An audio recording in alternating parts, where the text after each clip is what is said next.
మొన్న జరిగిన ఎన్నికల్లో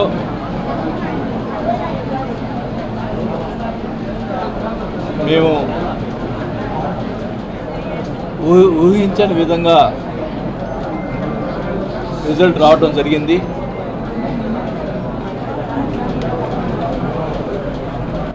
నేను గత 20 సంవత్సరాల నుంచి కూడా 99 నుంచి ఎమ్మెల్యేగా ఉన్నప్పటి నుంచి కూడా ఎక్కడ ఎవరికి ఇబ్బంది పెట్టిన దాఖలాలు లేవు. నాకు చేయగలిగిన సహాయం చేశాను, ఎవరిని నొప్పించలేదు. అలాంటి పరిస్థితుల్లో నేను చెప్పడం జరిగింది ముందుగా ఎలక్షన్స్ ముందల, నేను చివరిసారిగా నిలబెడుతున్నాను, నన్ను గెలిపించి నన్ను మీ రుణం తీర్చుకోండి అని చెప్పి నేను అందరిని అడగడం జరిగింది. మరి ప్రజలు అంటే నేనేమన్నా తప్పు చేశానో లేకపోతే ఏం చేశానో నాకైతే తెలియదు, కానీ మమ్మల్ని ఆదరించలేదు. ప్రజలు వాళ్ళకి పట్టం కట్టారు. సో నేను ఏదైతే చెప్పానో ఇది చివరి ఎలక్షన్స్ అని, నేను ఆ రోజే కౌంటింగ్ రోజే సాయంత్రం వల్ల మధ్యాహ్నం నుంచే బాధ వేసి నేను ఊరు వెళ్ళటం జరిగింది. గతంలో మేము ఎప్పుడు 5 సార్లు ఎలక్షన్స్ గెలిచిన తర్వాత ఎప్పుడు కూడా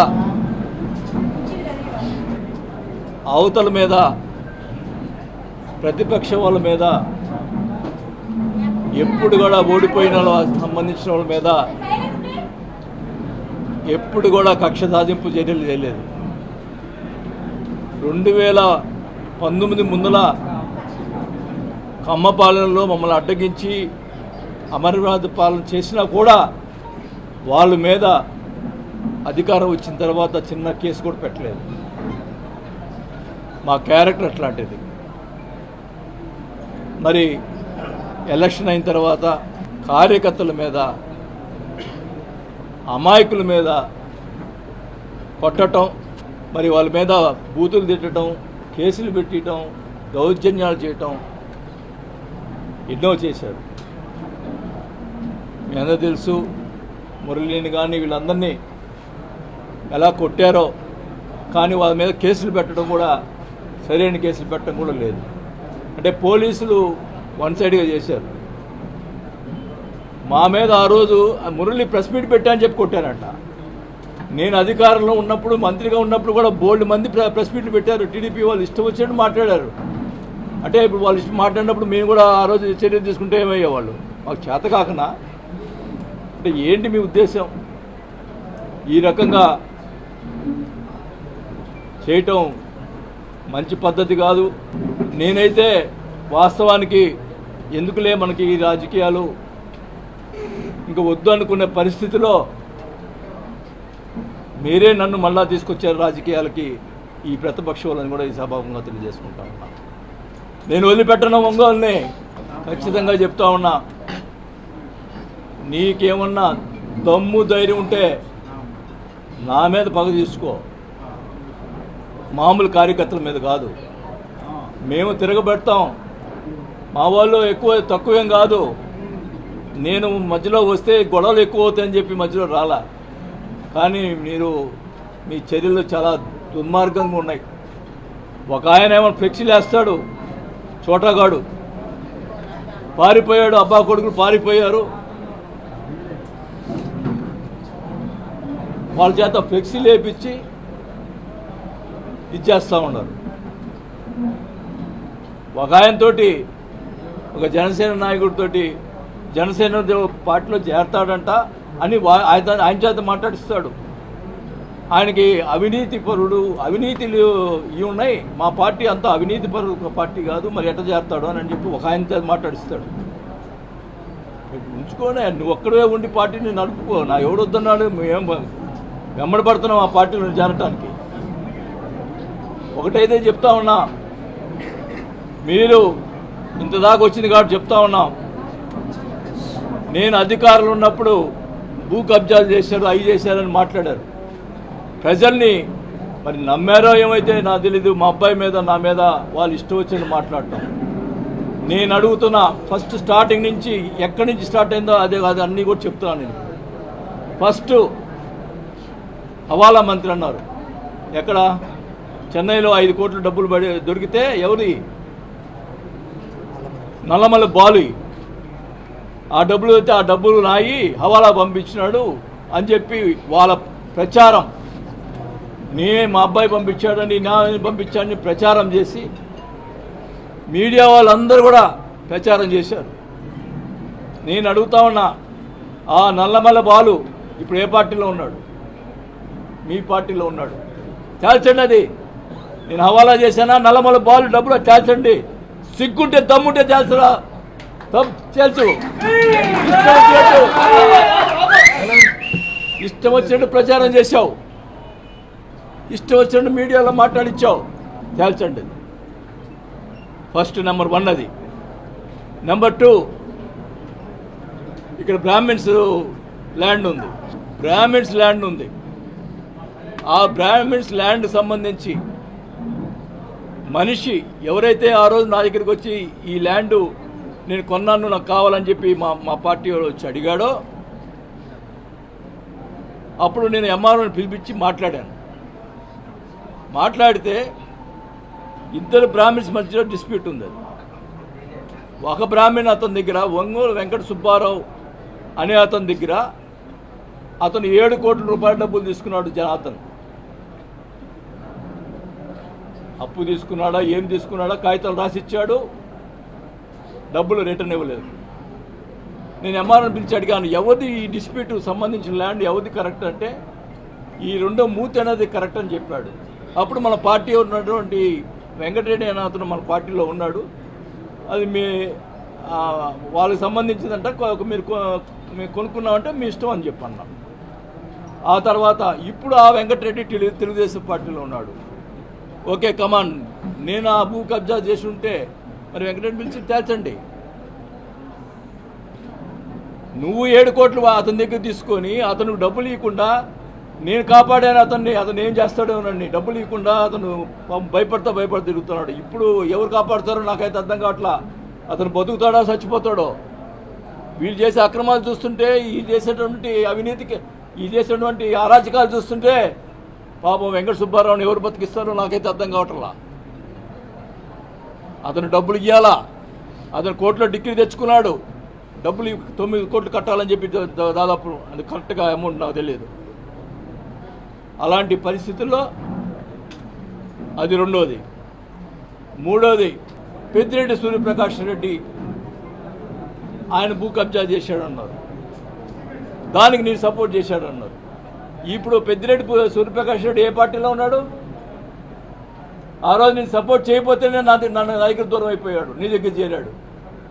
తెలుసు అప్పుడు అది నీ భూ కబ్జా ఎవడు చేశాడో. నీకు దమ్ముంటే ఎక్కడున్నా తెలుసు. నువ్వు ఇప్పుడు అధికారంలో ఉన్నావు. ఏ ఎమ్మెల్యే కూడా, మన పార్టీ వాళ్ళు కొంతమంది బాధపడుతున్నా కూడా నేను సిట్ వేసాను, తేల్చమని చెప్పాను. ఎస్పీకి, కలెక్టర్కి వాళ్ళు సరిగ్గా పని చేయకపోతే సీఎం కంప్లైంట్ చేశాను. నేను నా క్యారెక్టర్ అది. ఈరోజు అధికారం లేదు కాబట్టి నువ్వు ఏమైనా చేయగలదు, నువ్వు రుజువు చేయాలా. నీ ఇష్టం వచ్చినట్టు ప్రచారాలు చేసి మా అబ్బాయి మీద క్యారెక్టర్ని దెబ్బతీసావు, ఇష్టం వచ్చినట్టు చేసావు, అన్నిటికీ ఓచుకున్నావు. ఓచుకునే కొన్ని ఎక్కువ చేసావు. నీ సోషల్ మీడియాలో ఇష్టం వచ్చినట్టు ప్రచారాలు చేసి భూ కబ్జా చేశాడు చూపి నీకు. పోతే మా వియ్యంకుడు సంబంధించినటువంటి విలాస్, దాని మీద అవినీతి జరిగింది, అక్రమాలు జరిగిందని.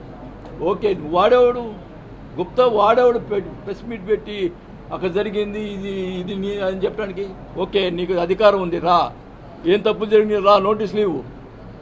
అది కరెక్ట్ కాదో తెలిసిపోతుంది. ఈ రాష్ట్రంలో విల్లాస్ కట్టినటువంటి చాలామంది ఉన్నారు. వాళ్ళకి లేని మాకు ఉన్నాయి కూడా వాళ్ళకి లేని కూడా ఉన్నాయి. మొత్తం కరెక్ట్గా ఉన్న పరిస్థితుల్లో అక్కడ 24 సెంట్లు గవర్నమెంట్ ల్యాండ్ ఉందని చెప్పి దాంట్లో ప్లాన్లో కూడా పలకరించి పక్కన పెట్టాం. అవి పక్కన నేను అడిగాను, నాకైతే ఆ ల్యాండ్ పరిస్థితులు కూడా తెలియవు. అడిగాను ఏమైనా తప్పులు ఉన్నాయా చెప్పు అని అడిగితే టోటల్గా 24 సెంట్లు ఉంటే అది కూడా ప్లాన్లో చూపించి అది గవర్నమెంట్ ల్యాండ్ అని చెప్పి క్లియర్గా ప్లాన్లో చూపించి పక్కన పెట్టాము అని చెప్పి క్లియర్గా చెప్తే ఇష్టం వచ్చినట్టు మాట్లాడతారు. అంటే మా వ్యాపారం అంటే మా వియ్యంకుడు డబ్బులు సంపాదించుకోకూడదు, ఆయన సంపాదిస్తే నాకేం డబ్బులు పెడతాడని దాని వ్యాపారానికి ఇది చేసినావు. సిగ్గులేదా నీకు? ఏం మాట్లాడతావు? నీకు నీ రాజుపాలెంలో ఎన్ని ఎకరాలు ఉంది? నీది గవర్నమెంట్ ల్యాండ్ ఎన్ని ఎకరాలు ఉంది? అయినా కూడా నేను ఎప్పుడు మాట్లాడలేదే. ఓకే, నువ్వు తప్పుడోడివి, నేను తప్పుడోడుగా నేను ఒప్పుకోను, తెలుసు. ఏదున్నారా నోటీసులు ఇచ్చుకో, ఏమేం చేసుకో, అంతేగాని మనుషులను పంపించి అక్కడ విలాస్ దగ్గరికి పంపించి దౌర్జన్యంగా మనుషులు పంపిస్తావా? చెప్పుతావు కొడతా లంచా ఒకళ్ళు ఎవడొచ్చినా కానీ చెప్తాను. ఏమనుకుంటున్నారు మీరు? నేను చేతకాలను అనుకుంటున్నారా? తెగించానంటే ఎవరికి ఆగదు. అది ఒకటే మర్యాద కుటుంబంలో పుట్టిన వాళ్ళు మేము. ఈ రకంగా చెడు చేష్టలు చేస్తే ఊరుకునే పరిస్థితి లేదు, గుర్తుపెట్టుకోండి. మా కార్యకర్తల మీద దెబ్బ పడితే నా మీద పడిన దమ్ముంటే నా మీద రా.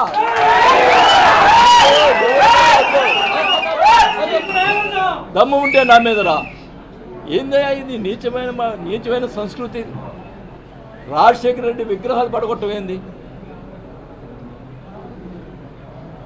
రాజశేఖర రెడ్డి గారు కానీ ఎన్టీ రామారావు కానీ ప్రజలకి సహాయం చేసినటువంటి వ్యక్తులు, వాళ్ళు ప్రజలకు మేలు చేసిన వ్యక్తులు.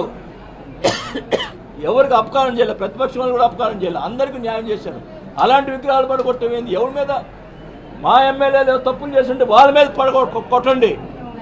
చనిపోయిన రాజశేఖర విగ్రహాలు పడగొట్టేది ఏం మాకు చేత కదా? ఇంట్రా విగ్రహాలు పడగొట్టేది. ఆయన మహానుభావుడు, అందరికి ప్రజలు సేవ చేశాడు, గౌరవం ఇచ్చాం. నేను ఎక్కడ పార్టీలో ఏ తప్పు జరిగినా కూడా నిలబెట్టి అడిగేవాడిని. నేను ఒంగోలులో 20,000 పట్టాలు యువపతిని పోటీ చేయనని చెప్పి గొడవ పెట్టుకున్నా. ఏదైనా కానీ తప్పు జరిగితే తప్పు అని చెప్పి మాట్లాడినటువంటి నేను. ఒకవేళ దాంట్లో మా పార్టీ వాళ్ళు కూడా నాకు అన్యాయం చేసి ఉన్నారు, అది నేను కూడా ఒప్పుకుంటున్నా. అది కూడా తొందరలోనే మొత్తం అన్నీ కూడా బయట పెడతా. ఎవరు తప్పు చేశాడు అన్నీ కూడా బయట పెడతాను, అది కూడా చెప్తా ఉన్నా. కానీ ఒకటే చెప్తా ఉన్నాం, నువ్వు అధికారంలో ఉన్నావు, భూ కబ్జాలు చేశా అన్నావు, నీకు అది ఉంది ఈరోజు అధికారం, బయటపెట్టు. నేను భూ కబ్జా చేశానంటే బయటపెట్టు. ప్రజల్ని ఎంత అన్యాయం నమ్మించడానికి ఎంత ఇది చేసావు. మా అబ్బాయి నన్ను నమ్మరని చెప్పి మా అబ్బాయి మీద పెట్టి చెప్పు, మా అబ్బాయి మీద ఏం చేసావు. ఈశ్వర్ అనేవాడు తెలుసు అతనికి, మా అబ్బాయి దగ్గర ఉండేవాడు. అతను అదొక ఆ ల్యాండ్ కరెక్ట్గా నాకు ఐడియా కూడా, ఆ ల్యాండ్ కూడా భూ కబ్జా చేశాడంటే మా అబ్బాయి గోడ పడగొట్టించాడు. అది ఈశ్వరుని అడగండి, అవతల పార్టీ ఈశ్వర్ అనే అవుతాడు, ఆ పార్టీలోనే ఉన్నాడు. ఏంది ఇది? ఈ దుర్మార్గం ఏంది? నువ్వు మా మీద బురద చెల్లినటువంటి వాళ్ళందరూ కూడా మా పార్టీలో వాళ్ళ పార్టీలో తీసుకున్నాడు అంటే ఏంటి నీ ఉద్దేశం? భూ కబ్జాలు చెప్పినటువంటి పేర్లన్నీ కూడా ఆ పార్టీలో తీసుకున్నా అంటే వాళ్ళ ఉద్దేశం ఏంటి? ఈరోజు చెప్తా ఉన్నా, నాకు తెలుస్తూ ఉంది. నేను 25 సంవత్సరాలు ఉన్నానా ఈ రాజకీయంలో ఎమ్మెల్యేగా. ఎవరినైనా ఈ ఒంగోలు కాన్స్టిట్యున్సీలో ఎవరినైనా ఒక అపార్ట్మెంట్ కానీ ఒక లేఅవుట్ కానీ ఎవడేస్తున్నాడు కానీ నేను ఎవరినన్నా అడిగానని చెప్పమనండి. నేను ఈరోజు ఊరేసుకొని చేస్తా ఒక్కడిని, మొత్తం వ్యాపారాలని. ఈరోజు అందరికి నోటీసులు ఇస్తావు, 150 మంది నోటీసులు ఇస్తావు అంటే వాళ్ళని బెదిరించి డబ్బులు తినడానికి. ఇదాన్ని సంస్కృతి. తెలుగుదేశం వాళ్ళు కూడా వేసారు లేఅవుట్లు, వాళ్ళు ఎవరిని నిన్ను పిలిచి మాట్లాడలేదే, ఎవరిని చేయలేదే. ఈరోజు 150 మంది దాకా నోటీసులు ఇచ్చి వాళ్ళ దగ్గర డబ్బులు గుంజేదానికి ప్రయత్నం చేస్తున్నావు. నేను ఊరుకోను, నీ అవినీతిని ఇంకో ఊరుకోను. రోజు బయట పెడతా, నీ వ్యవహారాన్ని బయట పెడతా. అంటే నేను జనసేన పోతా అని చెప్పి రియాజ్ చేత మాట్లాడిస్తావు. ఎవరు క్యారెక్టర్ ఎట్లా ఉంటుందో ఎవడెవరు కూడా అందరూ తెలుసు. నాకు పార్టీ ఇప్పుడు నేను మంత్రి పదవిని వదులుకున్నాను, నాకు పార్టీ నా స్వార్థం ఎప్పుడు చూసుకోలేదు. నేను నా వాళ్ళనుకున్నా, నా వాళ్ళు ఎప్పుడు నేను చేయగలిగిన సహాయం చేశాను తప్ప ఎవ్వరి దగ్గర ఒక రూపాయి నేను ఆశించలే. ఇంత దుర్మార్గంగా వ్యవహారంగా చేస్తే మటుకి ఉపేక్షించేది లేదని కూడా తెలియజేసుకుంటా ఉన్నా.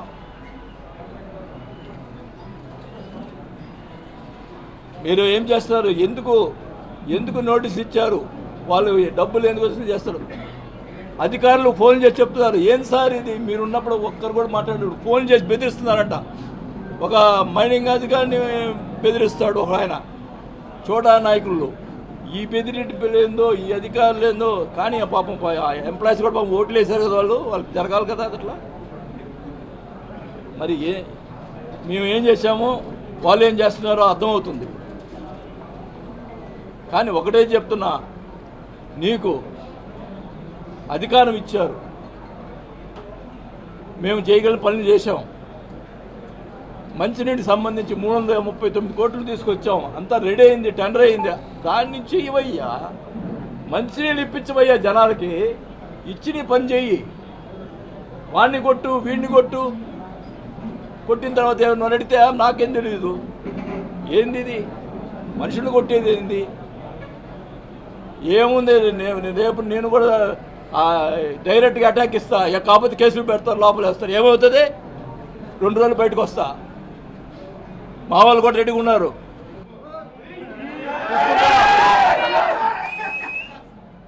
బోర్డులు పెట్టిస్తావా పారిపోయాడని? ఏందా పారిపోయేది? సిగ్గుండాలా? ఒకటైతే చెప్తున్నాను, నేను మటుకి నాకు ఇంకా 1-2 నెలలు నా పనులు నేను చూసుకుంటా. ఎందుకంటే ఎలక్షన్లో కొన్ని అప్పులైనాయి, అవి తీర్చుకోవాలా. నీలాగా అప్పులు ఎగ్గొట్టేవాడిని కాదు నేను, వాళ్ళు బెదిరించేవాడిని కాదు. వాళ్ళకి నెలలో అన్నీ ఎవరైతే నేను అప్పులు చేస్తున్నానో వాళ్ళందరికీ డబ్బులు ఇచ్చేసి ప్రశాంతంగా వచ్చి ఒంగోలులో కూర్చొని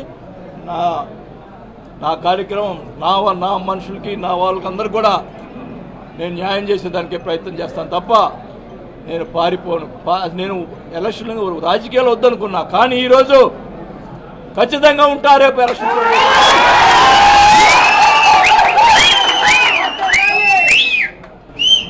ప్రతిదీ అవినీతి చేసే ప్రతి కార్యక్రమాన్ని బయట పెడతా.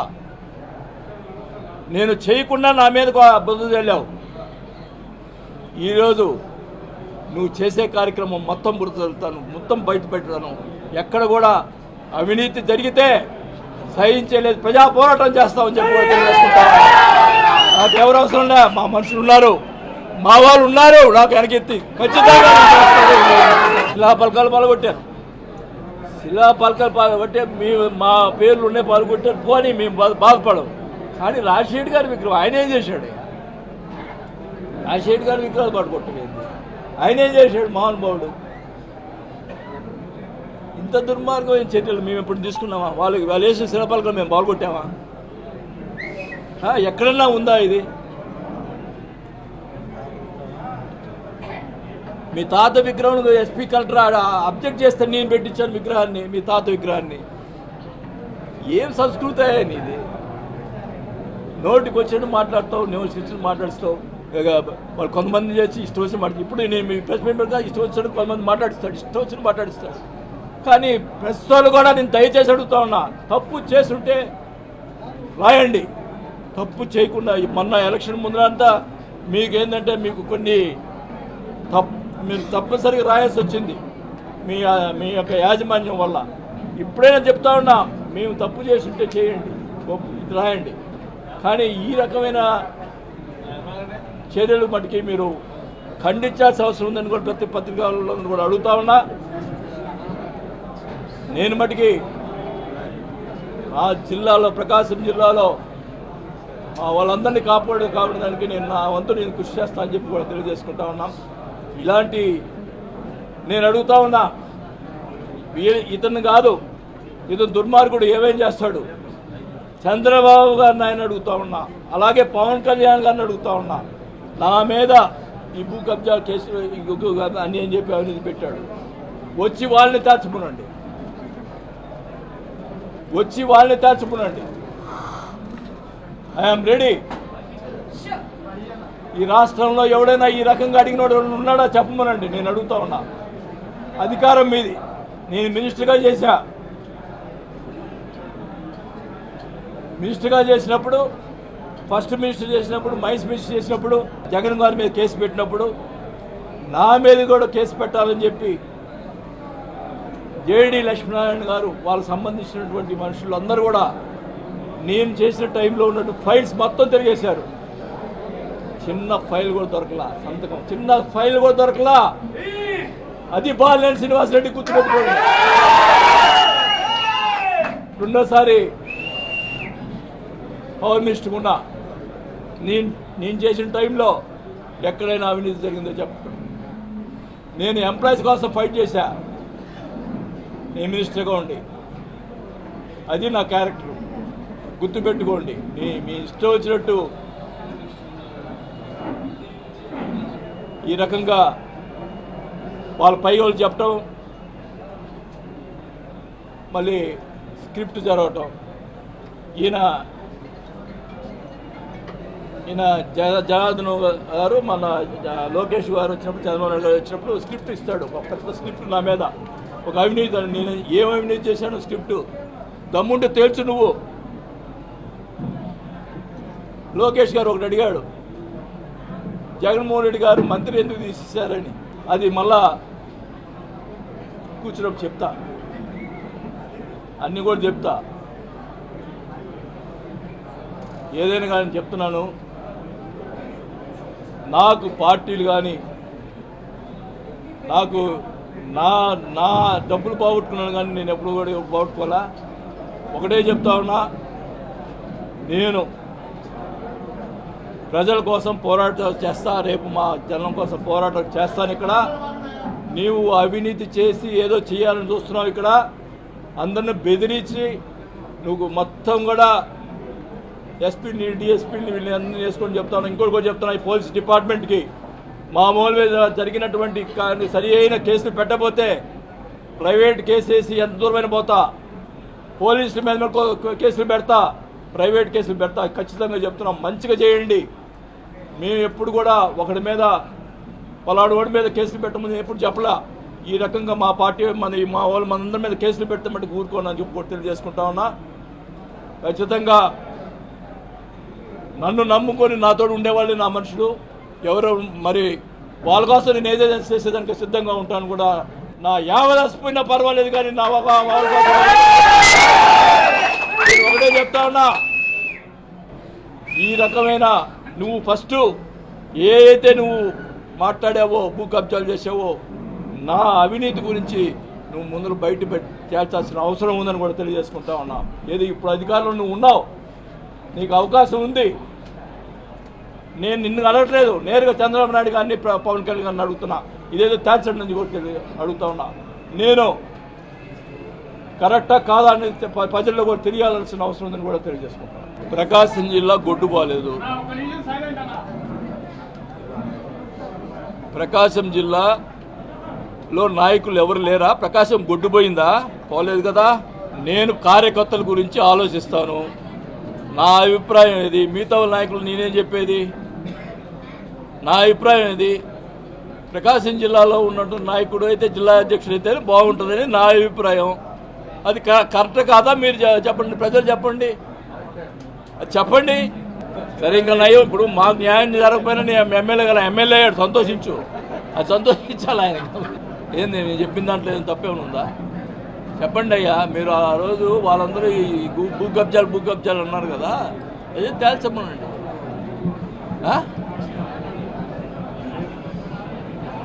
సరే, రాజపాలెంలో ఉన్నటువంటి ల్యాండ్ కూడా తేల్చమనండి. రొయ్యల చెరువులో మొత్తం టీకేలేగా, వాళ్ళన్నీ టీకేలు, సగం టీకేలు. మీకు అవి తెలియలేబ్బా, తెలియదు. మా ఏదైనా తెలుస్తుంటాయి మీకు. ఒకటి చెప్తా ఉన్నాం, మమ్మల్ని నమ్ముకున్న వాళ్ళే నా మనుషులు. వాళ్ళు ఎవరు నమ్ముకుంటే వాళ్ళకి న్యాయం చేసేదాన్ని నేను చేస్తాను. ఇప్పుడు ఎట్లుందంటే, రోజుకి నేను కాపలా కాలేదు కదా, ఎవ్వరు పారు ఉంటారు. ఇప్పుడు వాళ్ళ షాపులు కూడా పడగొడతా ఉన్నారు, ఆస్తులు కూడా ధ్వంసం చేస్తూ ఉన్నారు. ఈ రకంగా ఆస్తులు ధ్వంసం చేస్తూ ఉన్నారు పోయి. ఇదేం సంస్కృతి? ఇప్పుడు